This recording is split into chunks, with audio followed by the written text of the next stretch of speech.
sure, but Eric Young was able to defeat Bobby Roode with the violent pile driver on top of the steel chair earlier tonight as well. Yeah, we hope that the impact of Bobby Roode will be okay, hopefully. It's definitely nasty. And you gotta say here, I think the momentum is in the corner of this basket of hooligans at the hands of MVP.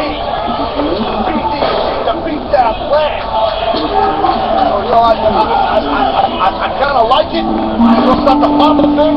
I think it's the right group of men. With a guy like Samoa Joe and this man here, Loki, just a tremendous competitor.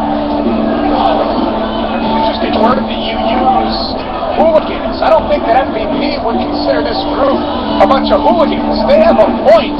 They have a right. And in their minds, it's legitimate.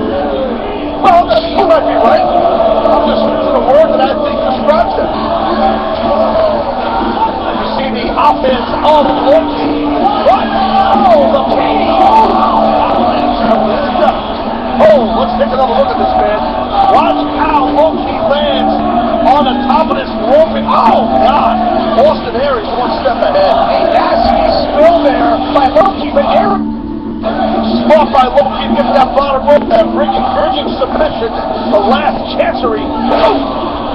Tash, you tell me, I don't know if Aries was able to lock in the last